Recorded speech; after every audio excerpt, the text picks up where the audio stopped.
नमस्कार। आज हम सीधे उतरते हैं 12वीं सदी के कवि जयदेव की एक अद्भुत रचना गीत गोविंदम की दुनिया में। हाँ, बिल्कुल। ये वो कहानी है जो राधा और कृष्ण के बीच के उस गहरे दिव्य प्रेम को बयां करती है जिसने सदियों से दिलों को छुआ है। बिल्कुल। और हमारी आज की बातचीत का आधार है गीत गोविंदम, राधा कृष्ण का दिव्य प्रेम शीर्षक वाले स्रोत के कुछ अंश। हाँ। इसी के सहारे हम इस काव्य की परतों को खोलने की कोशिश करेंगे। जयदेव जो 12वीं सदी में ओडिशा के माने हुए कवि थे, उन्होंने ये जो लिखा वो सिर्फ कविता नहीं, एक अनुभव है। सही कहा। इसका अंदाजा इसी बात से लगता है कि पुरी के जगन्नाथ मंदिर में। हाँ, आज भी इसका पाठ होता है। हाँ, और इसने भारतीय शास्त्रीय संगीत, नृत्य, खासकर ओडिसी और भक्ति साहित्य पर अपनी गहरी छाप छोड़ी है। बिल्कुल। और आज हम जिन मुख्य भावों को समझने की कोशिश करेंगे वो हैं माधुर्य भाव, यानी वो दिव्य प्रेम जिसमें मिठास घुली है। फिर है विरह, यानी बिछड़ने का वो तीखा दर्द। हाँ, विरह या विरह। संभोग यानी मिलन का परमानंद, और इन सब के ताने बाने में बुनी हुई है वो आध्यात्मिक भक्ति। तो हमारा इरादा है कि हम इस ग्रंथ के असल मर्म, इसकी बनावट और इसमें जो भावनाओं का उतार चढ़ाव है उसे महसूस कर सके। सोचिए, एक ऐसा प्यार जो दिल, दिमाग, रूह सबसे परे महसूस हो। कुछ ऐसा ही रास्ता दिखाता है गीत गोविंदम। इसकी बनावट भी कमाल की है। इसे समझने के लिए सोचिए कि गीत गोविंदम एक खूबसूरत हार है। अच्छा, हार जैसा? हाँ, इस हार में 12 बड़े हिस्से हैं जिन्हें सर्ग या अध्याय कहते हैं, जैसे हार के बड़े पेंडेंट। ठीक है, 12 सर्ग। हर सर्ग में फिर छोटे जुड़े हुए रत्न हैं जिन्हें प्रबंध कहा जाता है। कुल 24 हैं। 24 प्रबंध। और हर प्रबंध पर बारीकी से उकेरे गए हैं अष्टपदी, यानी 8 पंक्तियों वाले सुंदर पद। अच्छा, अष्टपदी। जो इस हार के असली मोती हैं, पूरे 192। 192 तो ये सिर्फ हिस्सों में बांटना नहीं है, बल्कि ये बनावट कहानी को आगे बढ़ाने में भी मदद करती होगी। जैसे एक लहर की तरह। बिल्कुल सही। ये बनावट एक यात्रा तय करती है। पहले आकर्षण, फिर तड़प और आखिर में मिलन। हर सर्ग, हर अष्टपदी कहानी को धीरे धीरे खोलती है, भावनाओं को गहरा करती है। और सबसे दिलचस्प बात क्या? ये अष्टपदियां सिर्फ पढ़ने के लिए नहीं, बल्कि गाने के लिए रची गई हैं, हास रागों में। ये संगीत कहानी के भाव को और उभारता है। वाह, तो मतलब सुनने का अनुभव भी अलग होगा। बिल्कुल। तो चलिए इस यात्रा पर निकलते हैं। पहला पड़ाव सर्ग 1, जिसका शीर्षक है कृष्ण की बांसुरी और राधा की इच्छा। हाँ, यहीं से सब शुरू होता है ना? वो पहली नजर, वो पहला खिंचाव। हाँ, ये वो पल है जब राधा और कृष्ण के बीच वो दिव्य आकर्षण पैदा होता है। यहाँ बाहरी सुंदरता और मनमोहक अदाओं का जिक्र है, लेकिन ये सिर्फ सतही नहीं। ये आत्मा की ओर खिंचाव है। स्रोत में एक पद का सार दिया है जो इस भाव को पकड़ता है। कृष्ण वदने मोदिनी रति। हाँ, यानी कृष्ण का चांद जैसा चेहरा देख के राधा का दिल खुशी और एक अजीब सी चाहत से भर जाता है। यहाँ गोपियां भी कृष्ण के जादू का जिक्र करती हैं, कैसे उनकी बांसुरी की धुन सबको अपनी तरफ खींच लेती है। माहौल में मिठास और एक नशा सा है। और यहीं से भक्ति साहित्य का एक बहुत अहम पहलू सामने आता है, विरह रस। विरह रस। अक्सर प्रेम की गहराई का असली एहसास जुदाई में ही होता है। ये जो विरह की आग है, कहते हैं ये भक्त के मन को साफ करती है। अच्छा। उसे परमात्मा के और करीब जाने की तड़प देती है। ये सिर्फ दुख नहीं, एक तरह की साधना है। ये बात दिलचस्प है कि विरह को सिर्फ नकारात्मक नहीं देखा गया। बिल्कुल नहीं। और ये हमें सीधे दूसरे सर्ग पर ले जाता है, विरह का दर्द। यहाँ राधा की वो तड़प है जब कृष्ण पास नहीं है। हाँ, और स्रोत में एक पद का सार है जो दिल चीर देता है। विरहिणी राधे हृदयम, मतलब कृष्ण के साथ बिताए प्यारे पलों को याद करके बिछो में राधा का दिल जैसे जल रहा है। ये सिर्फ यादें नहीं, ये वो एहसास है जब हर खुशी कांटे सी चुभने लगती है। और इसमें राधा की हालत का जैसा वर्णन है, वो जंगल में भटक रही हैं, सखियों से अपना दर्द कह रही हैं। हाँ, उनके अंदर एक तूफान मचा हुआ है। ये पढ़कर लगता है कि जयदेव ने मानवीय पीड़ा को कितनी गहराई से समझा और उसे दिव्य प्रेम के कैनवस पर उतारा है। हाँ, और यहाँ ये समझना जरूरी है कि ये सिर्फ एक प्रेम कहानी का दुख नहीं है।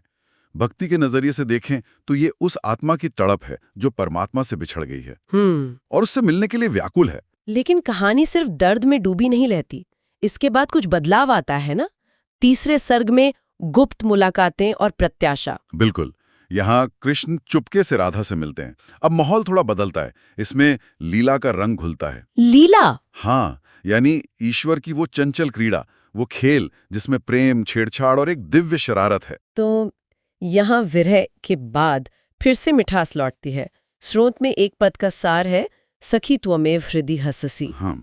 मतलब ए सखी, कृष्ण की बस एक झलक मिल जाए तो दिल खुशी से झूम उठता है। राधा की भावनाएं और तेज हो जाती हैं, मिलने की उम्मीद बढ़ जाती है। और फिर आता है वो मशहूर हिस्सा, चौथा सर्ग, रास लीला का आरंभ। हाँ। ये तो भारतीय संस्कृति और आध्यात्मिकता का एक केंद्र बिंदु माना जाता है। हाँ, मैंने इसके बारे में सुना है।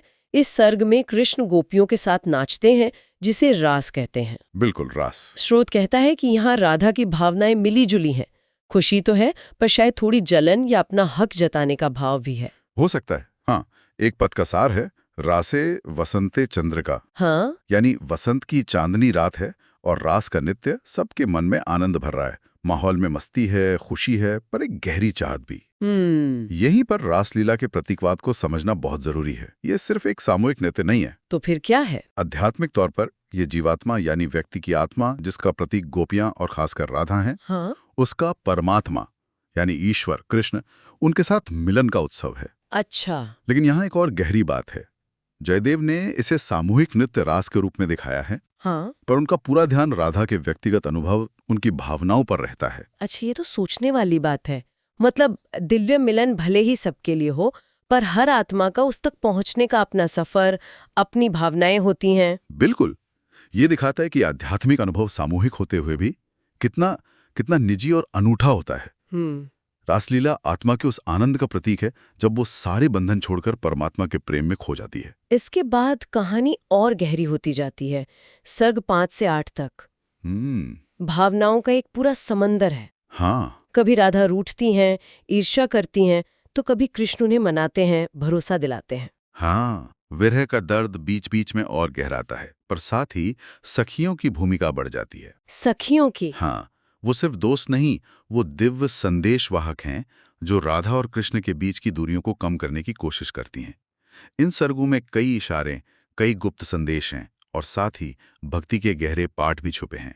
स्रोत में कुछ और पदों के सार मिलते हैं जो इस दौर की भावनाओं को दर्शाते हैं, जैसे प्रिय कृष्णस्य स्मरणम। हाँ, स्मरण। यानी प्यारे कृष्ण को याद करने भर से सारे दुख दूर हो जाते हैं। बिल्कुल। और एक और है, सखी वंशिनी रति। इसका मतलब है ए सखी।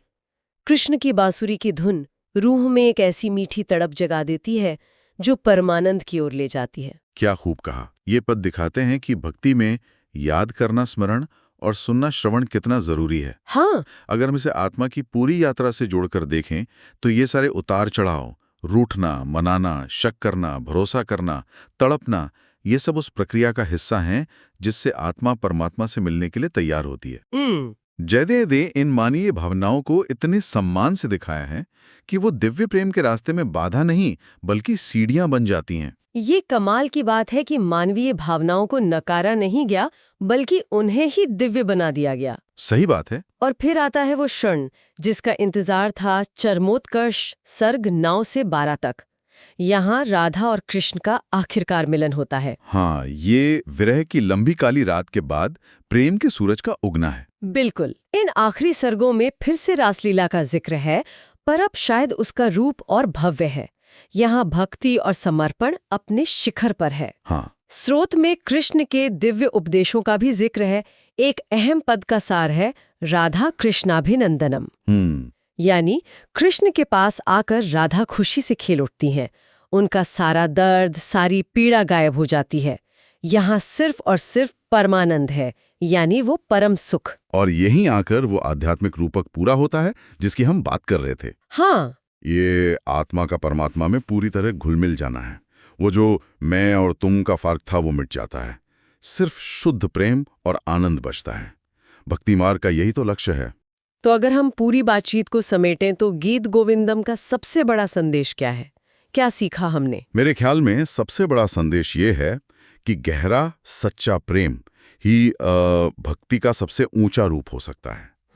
गीत गोविंदम हमें सिखाता है कि कैसे हमारी अपनी भावनाएं, प्यार, जुदाई, खुशी, दर्द, इन्हें अगर सही दिशा दी जाए, ईश्वर की तरफ मोड़ दिया जाए, तो ये हमें आध्यात्मिक रूप से ऊपर उठा सकती हैं। और वो प्रतीकवाद भी बहुत गहरा है। राधा जैसे हमारी अपनी आत्मा, हाँ। और कृष्ण वो परमात्मा जिसकी हमें तलाश है। उनका प्रेम उस शाश्वत रिश्ते का प्रतीक है जो आत्मा और परमात्मा के बीच है। बिल्कुल। और हमने जिन मुख्य भावों की बात की, माधुर्य, मिठास, विरह, जुदाई, संभोग, मिलन और भक्ति, समर्पण, ये सब मिलकर उस दिव्य प्रेम की एक पूरी तस्वीर बनाते हैं जिसमें हर रंग मौजूद है। एक चीज और जो मुझे बहुत दिलचस्प लगी वो है इसका संगीत से जुड़ाव। आपने शुरू में जिक्र किया था कि अष्टपदियां गाने के लिए बनी है। हाँ, और ये गीत गोविंदम की आत्मा है, इसे नजरअंदाज नहीं कर सकते।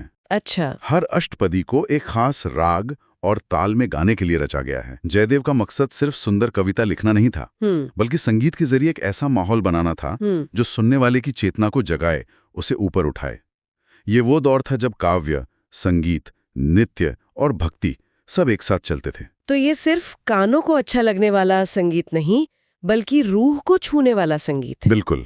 कहते हैं सही राग में गाई गई अष्टपदी सीधे दिल पर असर करती है, भक्ति भाव जगाती है। वाह! यही वजह है कि गीत गोविंदम ने भारतीय शास्त्रीय संगीत, खासकर उड़ीसी संगीत और नृत्य को इतना प्रभावित किया। कई राग और बंदिशें सीधे यहीं से निकली हैं। तो गीत गोविंदम सिर्फ एक किताब नहीं, ये तो एक पूरा पैकेज है। कविता, संगीत, नृत्य, भावनाएं, आध्यात्मिकता, हाँ, सब कुछ इसमें समाया है। शायद इसीलिए ये आज भी इतना ताज़ा और प्रासंगिक लगता है ना? इसका आकर्षण समय के साथ कम नहीं हुआ। बिल्कुल सही कहा। और यही भी मैं एक सवाल छोड़ना चाहूंगा सोचने के लिए। हाँ, बताइए।